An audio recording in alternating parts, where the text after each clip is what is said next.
मेरे अजीज़ों, आइए हम खुदावंद अपने खुदा का शुक्र करें जिसने आज का ये खूबसूरत दिन हमारी ज़िंदगी में बढ़ा दिया।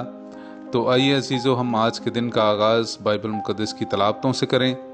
आज की पहली तलावत पहला मलूक उसका 19वां बाब 9वीं और फिर 11वीं आयत से लेकर 13वीं आयत तक। और वहाँ एक गार के अंदर चला गया और उसमें रहने लगा। तो देखो, खुदावंद ने उससे हम कलाम होकर कहा, ए इलियास, तू यहाँ क्या करता है? तो उसने कहा, बाहर निकल और खुदावंद के आगे पहाड़ पर खड़ा हो। और देख, खुदावंद गुजरता है और बड़ी शदीद आंधी पहाड़ों को फाड़ने वाली और चट्टानों को तोड़ने वाली खुदावंद के आगे है, मगर खुदावंद आंधी में नहीं। और आंधी के बाद जलजला है और खुदावंद जलजला में नहीं। और जलजला के बाद आग है और खुदावंद आग में नहीं। और आग के बाद बादे नसीम की आवाज है। जब इलियास ने सुना तो उसने अपने मुंह को अपनी चादर से छुपाया और बाहर निकलकर गार के मुंह पर खड़ा हुआ। तो देखो, एक आवाज उससे कहती है, ए इलियास, तू यहाँ क्या करता है? पाक कलाम का पढ़ा और सुना जाना हम सब के लिए बाइस बरकत हो। खुदा का शुक्र हो। मेरे अजीजों, आइए हम खुदावंद अपने खुदा की हम्दो तारीफ में पढ़ेंगे ज़बूर नंबर 85 उसकी 9वीं आयत से लेकर 14वीं आयत तक। मैं सुनूंगा कि खुदावंद खुदा क्या फरमाता है, क्योंकि वो अपनी उम्मत और अपने बरगजीदों से और उनसे भी सलामती का कलाम करेगा जो दिल से उसकी तरफ रुजू करते हैं। यकीनन उससे डरने वालों के लिए उसकी निजात करीब है, ताकि जलाल हमारी सरजमीन में बसे। शफकत और सच्चाई बाहम मुलाकात करेगी। अदल और सुलह एक दूसरे का बोसा लेंगे।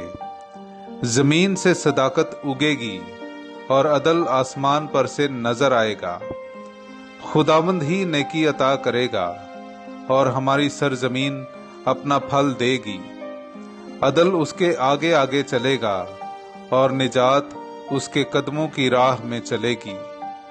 पाक कलाम का पढ़ा और सुना जाना हम सब के लिए बाइस बरकत हो। खुदा का शुक्र हो। मेरे अजीजों, आइए हम आज की दूसरी तलावत सुने मुकद्दस पौलुस रसूल का खत रूमियों के नाम उसका 9वां बाब पहली 5 आयात। मैं मसीह में सच बोलता हूं, झूठ नहीं बोलता, और मेरा ज़मीर भी रूह कुदुस की हिदायत से गवाही देता है कि मुझे बड़ा गम है और मेरा दिल बराबर रंजीदा रहता है, क्योंकि मुझे यहाँ तक मंजूर होता कि अपने भाइयों के बदले जो जिस्म की निस्बत मेरे कराबती हैं, मैं खुद मसीह से महरूम हो जाता। वो इसराइली हैं, तबनीयत का हक और जलाल और अहूद और शरीयत का दिया जाना और इबादत और वऊद उन्हीं के हैं। अब्बा उन्हीं के हैं और बशरियत की निस्बत अल-मसीह भी उन्हीं में से हुआ, जो सब के ऊपर अब तक खुदाए महमूद है। आमीन। पाक कलाम का पढ़ा और सुना जाना हम सब के लिए बाइस बरकत हो। खुदा का शुक्र हो। मेरे अजीजों, आइए हम आज का अंजीली इक्तबास सुनते हैं मुकद्दस मत्ती की अंजील उसका 14वां बाब 22वीं आयत से लेकर 33वीं आयत तक। और उसने फौरन शागिर्दों को मजबूर किया कि कश्ती की तरफ जाओ और मुझसे पहले पार चलो, जब तक कि मैं हुजूम को रुखसत करूं।